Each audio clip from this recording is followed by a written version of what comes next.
என்னம்மா, என்ன சமையல் இன்னைக்கு? கத்திரிக்காய் முருங்கைக்காய் சாம்பார் மாமா. பா, என்ன வெயிலு! கோடை காலமே ஆரம்பிக்கல, அதுக்குள்ள வெயிலு எடுத்து வாங்குதே. ஷோ, எங்கேயும் போக முடியாது. அம்மா மயிலே, என்ன மாமா வேணும்? நீ வேலையை பாருமா. இந்தா அவளே வராளே. சொல்லுங்கய்யா. மயிலே, பக்கோடா, முறுக்கு, பஜ்ஜி, போண்டா, மெதுவடை எதுவுமே கிடையாது இன்னைக்கு. நீங்க கேட்டாலும் இல்ல. பச்சை தண்ணியாவது இருக்கா? அது நிறைய இருக்கே. போ எடுத்துட்டு வாத. சரி. வர வர இந்த வீட்ல என்ன ஓவரா தான் கிண்டல் பண்றீங்க. ஒரு நாள் நல்ல மிளகா பஜ்ஜியை தின்னுட்டு வந்து உங்களை வச்சுக்கிறேன். அதுக்கு கூட நமக்கு மிளகா பஜ்ஜி வேணும் போல இருக்கே. ரொம்ப நாள் கழிச்சு நேத்து பேப்பர் படிப்போம்னு வாங்கிட்டு வந்தேன். படிக்கவே இல்லை. அதையாச்சும் படிப்போம்.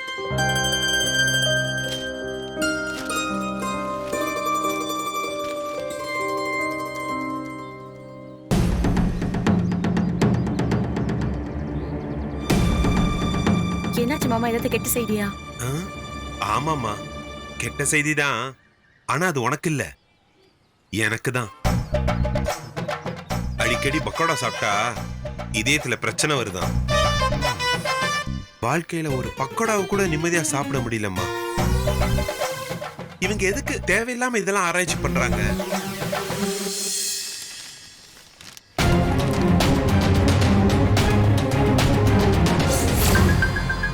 மயில, என்ன தண்ணி கொண்டு வரதுக்கு போனவ இன்னும் ஆளை காணோம்.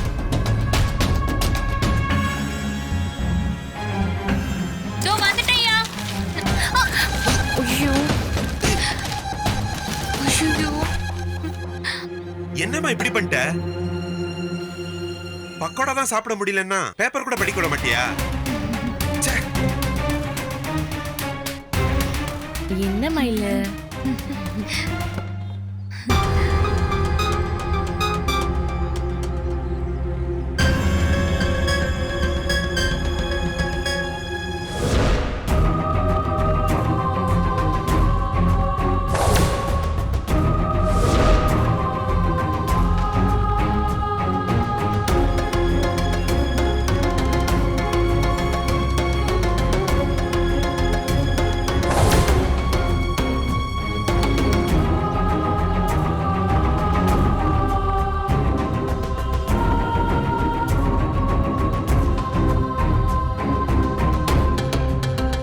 தம்பி ஒரு நிமிஷம்.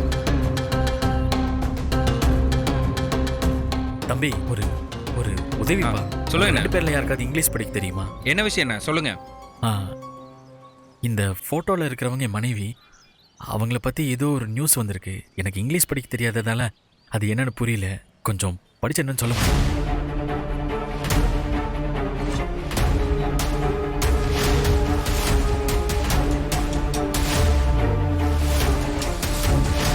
அண்ணே, எல்லாம் சந்தோஷமான விஷயம் தானே. நீங்க உடனே கடைக்கு போய் கை நிறைய ஸ்வீட் வாங்கிட்டு போய் உங்க ஒய்ஃப் கிட்ட கொடுங்க. ஏன்னா அவங்க யூனிவர்சிட்டிலேயே 3rd ரேங்க் எடுத்திருக்காங்க. நீங்க சொல்றது ஒன்றும் புரியலையே தம்பி. புரியலையா?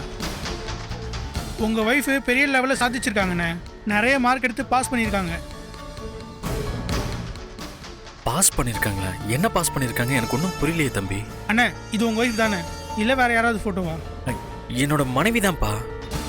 உங்க ஒய்ஃப் பேர் சந்தியா தானே? ஆமாப்பா. அப்படின்னா சரிதான். அவங்க காலேஜ்ல எம்காம் படிச்சுட்டு இருந்தாங்கல்ல, அந்த எம்காம் ரிசல்ட் இப்ப வந்திருக்கு. எம்காம்னா? அதுல மனோன்மணியம் சுந்தரனார் யூனிவர்சிட்டியில 3ஆவதா அதிக மார்க் எடுத்து பாஸ் பண்ணியிருக்காங்கண்ணே. அதை பாராட்டி தான் பேப்பர்ல வந்திருக்கு. இந்நேரம் இது உங்க ஒய்ஃபுக்கு தெரிஞ்சிருக்குமே. இன்னும் உங்ககிட்ட சொல்லலையா? ஒருவேளை உங்களுக்கு சர்ப்ரைஸா சொல்றதுக்காக வச்சிருக்காங்களோ என்னவோ. வாழ்த்துக்கள்ண்ணே. வாடா. சந்தியா படிச்சவங்களா? அப்படின்னா அவங்க ஏன் என்கிட்ட சொல்லலை? அவங்க வெறும் 7ஆம் கிளாஸ் தானே படிச்சிருக்காங்கன்னு நினச்சிட்டு இருந்தேன். ஆனால் பேப்பரில் எப்படி போட்டிருக்கு? அப்போ எது உண்மை?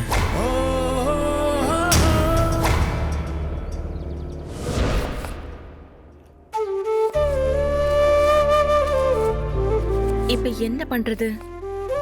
இது வரைக்கும் 10 தடவையாச்சும் இந்த விஷயத்த அத்தை கிட்ட சொல்லிடணும்னு நினைச்சு நான் போயிருப்பேன். ஒவ்வொரு தடவையும் ஏதோ ஒரு தடங்கல் வந்துகிட்டே இருக்கு. பேசாம சரவணன் கிட்ட இந்த உண்மையை சொல்லிட வேண்டியதுதான்.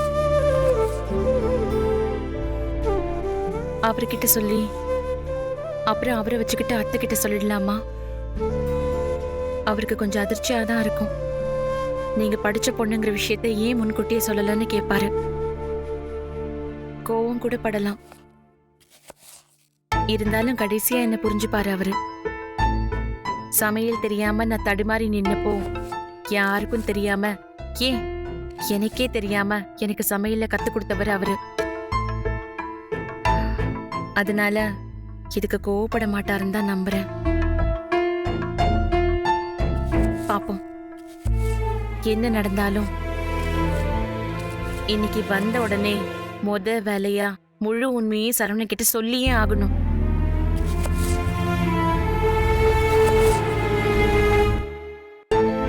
ஷோ, சாம்பார் பண்ணி வெண்டைக்காய் பொரியல் பண்ணி வாழைத்தண்டு கூட்டு பண்ணணும்.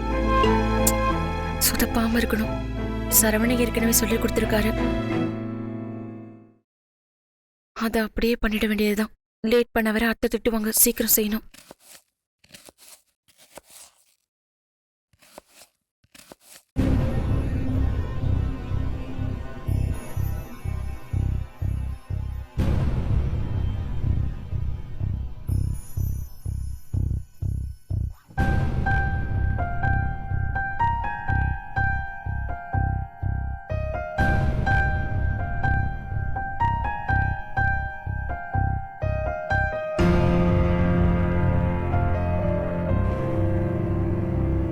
If you find another half kilometer and you can get the bus to Babanasam.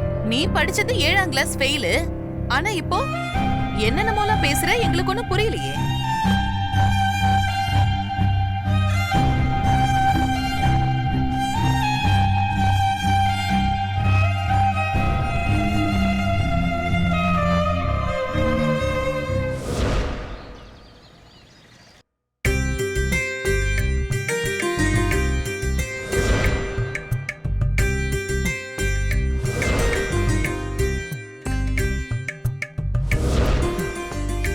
Sandhya, அத்தை, சமைக்கிற வேலையெல்லாம் எது வரைக்கும் ஆச்சு? இதோ பண்ணிக்கிட்டே இருக்கேன் அத்தை. ஒலை கொதிச்சிருச்சு. அதான் அரிசியை களைஞ்சுக்கிட்டு இருக்கேன். சாம்பார் வைக்கிறதுக்காக குக்கர்ல பருப்பு வச்சிருக்கேன். அதுக்கப்புறம் குழம்புல போடுறதுக்காக கத்திரிக்காய் முருங்கைக்காய்லாம் வெட்டி வச்சிருக்கேன். புளி கூட ஊற வச்சிருக்கேன் அத்தை. அடுத்து ரசம் வைக்கிறது தான் பாக்கி. சரி, சோறு குழம்பு ரசம் எல்லாம் ஓகே. கூட்டு பொரியல் எதுவும் பண்ணலையா? தொட்டுக்கறதுக்கு என்ன வைக்கலான்னு இருக்க? அத்தை, வெண்டைக்காய் பொரியலும் வாழைக்காய் கூட்டும் வைக்கலான்னு வெட்டி வச்சிருக்கேன் அத்தை. ஓ அப்படியா? ஆமா அத்தை. பரவாயில்ல, அதுக்குள்ள இவ்ளோ வேலை எல்லாம் செஞ்சுட்டியா? சரி, வாழைத்தண்டை இந்த பக்கம் எடு. கூட்டு நான் செஞ்சு தரேன். அத்தை, பரவாயில்ல அத்தை, நீங்க போய் ரெஸ்ட் எடுங்க. நானே செஞ்சு முடிச்சிடுறேன். பரவாயில்ல பரவாயில்ல, நீயும் எவ்வளவு வேலை தான் செய்வ. இதை நான் பண்றேன். சந்தியா, என்னது இது? வாழைத்தண்டு அத்தை. இது வாழைத்தண்டுன்னு தெரியாம தான் உங்ககிட்ட கேக்குறேனா? வாழைத்தண்டு வெட்டி தண்ணியில போட்டு வைக்கலனா கருத்து போயிடுன்னு உனக்கு தெரியாதா? ச்சே, பாரு எவ்வளவு கருத்து போயிடுச்சுன்னு. இத சமைச்ச வாழைத்தண்டு ருசியா இருக்காது, சக்க மாதிரி தான் இருக்கும். ஏண்டி இப்படி அரைகுறை வேலையெல்லாம் பண்ற? இப்படிதான் உனக்கு வீட்டுல சமையல் வேலையை கத்து கொடுத்தாங்களா? இந்த கத்திரிக்காய பாரு, இந்த லட்சணத்துல இருக்கு. ஐயோ போச்சு, கத்திரிக்காயும் போச்சு. இத வெட்டி வெட்டி தண்ணிக்குள்ள போட்டுக்கணும். பாரு, எல்லாம் கருத்து போச்சு. என்ன வேலை பாக்குற நீ? சமைக்கிறதுனா அடுப்ப பத்த வச்சு பாத்திரத்துல தண்ணிய ஊத்தி எல்லாத்தையும் அள்ளி கொட்டி வச்சுட்டா வேலை முடிஞ்சதுன்னு நினைச்சிட்டியா? நீ முன்னாடி எல்லாம் நல்லதானே சமைச்சிட்டு இருந்த. இன்னைக்கு உனக்கு என்ன ஆச்சு சந்தியா? ஏன் இப்படி சொதப்புறன்னு எனக்கு ஒன்னும் புரியவே இல்லையே. சொல்லு, என்ன ஆச்சு உனக்கு? அத்தை, ஒருவேளை நான் நல்லா இருக்குன்னு வாய் விட்டு பாராட்டினதும் உனக்கு தலைக்கு ஏறிடுச்சோ? இல்ல அத்தை. அந்த திமிர்ல இப்படி எல்லாம் பண்ணணும்னு நினைக்கிறியா? ஐயோ. இல்ல அத்தை. சமையல் எனக்கு ஒரு நிமிஷம் இரு. ஐயோ, என்னடி கருகுது?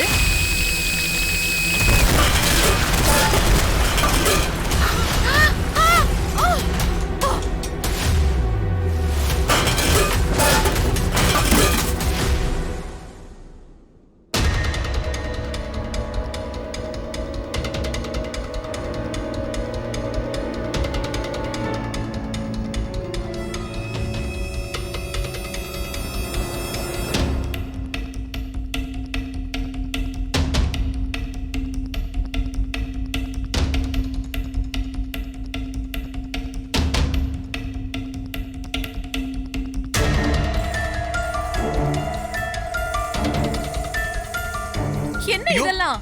சிவகாமி, என்னாச்சு சிவகாமி? ஐயோ, என்னம்மா என்னடா இது? குண்டு வெடிச்ச மாதிரி எல்லாம் செதறி சின்ன பண்ணமா கிடக்கு. ஆமாண்டா, குண்டு தான் இங்க வெடிச்சிருக்கு. அந்த குண்ட போட்டவ உன் அண்ணி.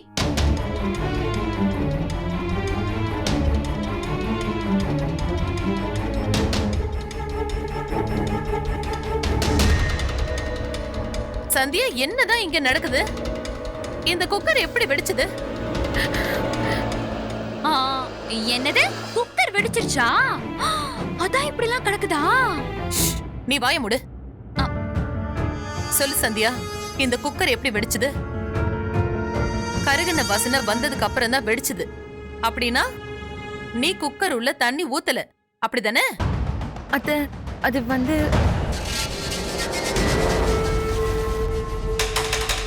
வாயை திறந்து பதில் சொல்லு. அந்த குக்கருக்குள்ள நீ தண்ணி ஊத்துனியா இல்லையா? சொல்லுடி.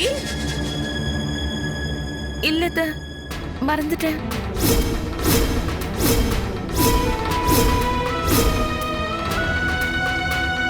குக்கர்ல தண்ணி ஊத்த மறந்துட்டேன். அத்தை, வாழைக்காயும் கத்திரிக்காயும் வெட்டி தண்ணியில போட மறந்துட்டேன். பருப்பையாவது ஒழுங்கா வச்சிருக்கியா பாரு. அதுவும் இல்ல. பாக்குறேன் சோறையாவது ஒழுங்கா வச்சிருக்கியான்னு. ஐயோ, பாருங்க, சோறு கூட ஒழுங்கா வைக்கல. பொங்கல் மாதிரி குழஞ்சு போயிருக்கு.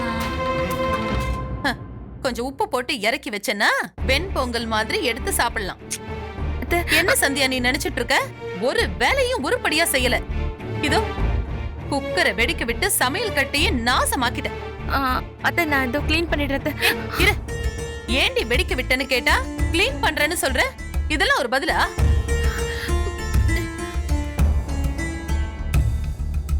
செய்யற எந்த வேலை மேலயும் கவனம் இல்லாம அப்படி உன் மனசுல என்ன பெரிய யோசனை? வெடிச்ச இந்த குக்கர் யார் மேலயாவது பட்டு மூஞ்சி முகரையெல்லாம் பேந்திருந்தா என்னத்துக்கு ஆகுறது? உனக்கு சமைக்க பிடிக்கலன்னா அதை சொல்லிடு. அதை விட்டுட்டு இப்படி அரைக்குறை வேலை பார்க்காத.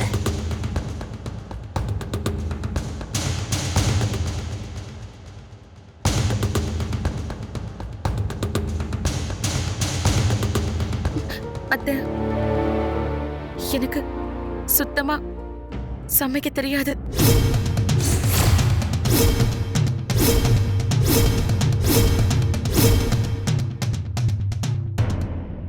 ஆமா அத்தை, எனக்கு சமையல்னாலே என்னன்னே தெரியாது. எங்க வீட்ல நான் சமையல் கட்டு பக்கம் கூட நான் போனதே கிடையாது.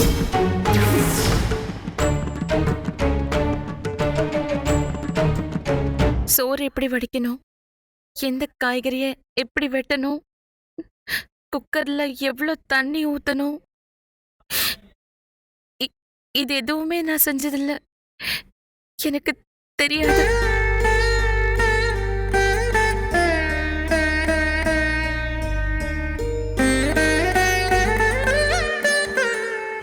டீ வைக்கிறதுக்கு கூட நான் இந்த வீட்டுக்கு வந்த பிறகுதான் கத்துக்கிட்டேன்.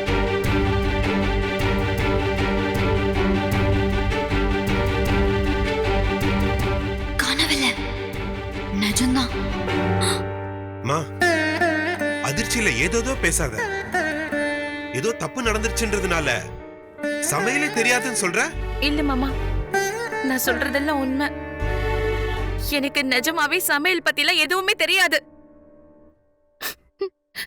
நான் ஒரே பொண்ணுன்றதுனால எங்க வீட்ல என்ன செல்லமா வளர்த்துட்டாங்க. எங்க அம்மா இருந்த வரைக்கும் எங்க அம்மா சமைச்சாங்க, அப்புறம் என் அண்ணி சமைச்சாங்க. நான் எதுவும் செஞ்சதே இல்ல. சமையல் மட்டும் இல்ல, மத்த எந்த வீட்டு வேலையும் நான் செஞ்சதில்ல. அவங்க என்ன செய்ய விட்டதும் இல்ல.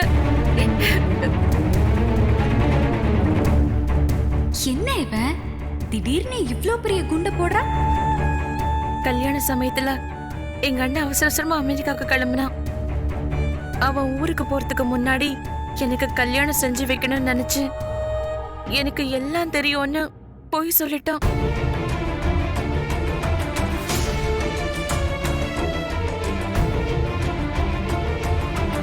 அவன் போய் சொன்ன விஷயமே எனக்கு கல்யாணத்துக்கு அப்புறம் தான் அது தெரியும். இங்க வந்ததுக்கு அப்புறம் நீங்க ஒவ்வொருத்தரும் எனக்கு சமையல் தெரியும் நினைச்சு நினைச்சு பேசுறப்பெல்லாம் எனக்கு ரொம்ப அதிர்ச்சியா இருந்துச்சு.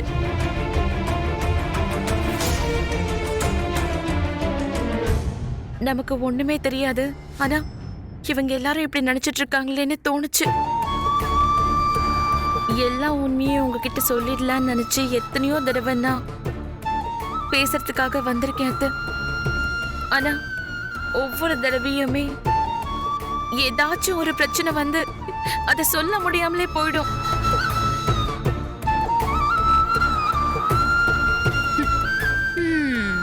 எனக்கு தெரியும் அத்தை, நான் சொல்றது எல்லாருக்குமே ரொம்ப அதிர்ச்சியா இருக்கும்னு. ஆனா இதுதான் உண்மை. இப்ப கூட என்னால எதையோ சொல்லி சமாளிச்சுட்டு போயிட முடியும்.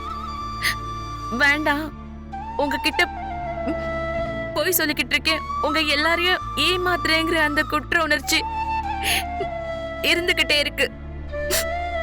இதுக்கு மேல என்னால தாங்க முடியாது.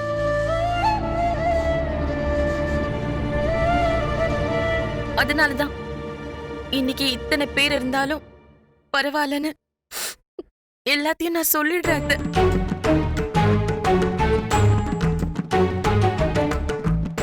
ஒவ்வொரு நாளுமே நீங்க சமைக்கிற மேட்டர் சொல்வீங்களோன்னு நான் பயந்துகிட்டே இருப்பேன். இந்த கிச்சனுக்குள்ள காலடி எடுத்து வைக்கும் போதே எனக்கு நடுக்கமாவே இருக்கும். இத்தனை நாளா எப்படியோ எதையோ ஒண்ணு செஞ்சு நான் சமாளிச்சுக்கிட்டு இருந்தேன் அத்தை. ஆனா இன்னைக்கு அண்ணி, நீங்க ஏற்கனவே நிறைய வாட்டி ரொம்ப அருமையா சமைச்சிருக்கீங்களே நீ. அதுக்காக அம்மா உங்களை பயங்கரமா பாராட்டி இருக்காங்களே. காமாட்சி விளக்கெல்லாம் உங்களுக்கு கொடுத்தாங்களே. ஒரு வேலை நல்லா சமைச்சா சமைக்கிற வேலை எப்பவுமே நம்ம தலையிலே விழுந்துருமோன்னு நினைச்சு இப்படி சொல்றாளோ? அர்ச்சனா, இல்ல அர்ச்சனா, அப்படிலாம் இல்ல. இப்ப கூட பாரு, குக்கர்ல தண்ணி வைக்காம அது வெடிச்சிருச்சு. நான் மறந்துட்டு தண்ணி ஊத்தாம விடல. தண்ணி ஊத்தணும்னு எனக்கு தெரியாது. அம்மா, அம்மா, இங்க வாமா. என்ன? இங்க வா. என்ன எல்லாரும் இங்க வந்து நிக்கிறீங்க? நான் ஒரு விஷயம் சொல்லலாம்னு நினைச்சு வந்தேன். இங்க ஏற்கனவே ஒரு சம்பவம் நடந்திருக்கு போலயே. வந்த விஷயத்த சொல்லு. இங்க பாருங்கம்மா. குடு. என்ன?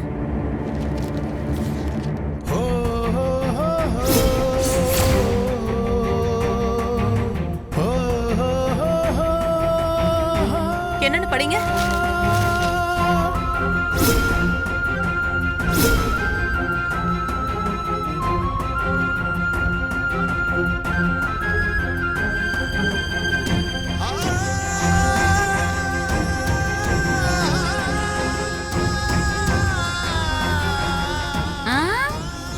பொதுவா ரொம்ப பெருசா சாதிச்சவங்க போட்டோ தான் பேப்பர்ல வரும். இல்ல ஏதாவது தப்பு செஞ்சிருந்தா தான் பேப்பர்ல வரும். நீ என்ன அப்படி பெருசா செஞ்சுட்டேன்னு உன் போட்டோவை போட்டிருக்காங்க. சந்தியா, நீ தப்புலாம் எதுவும் செய்யல. ரொம்ப பெருசா சாதிச்சிருக்காங்கம்மா.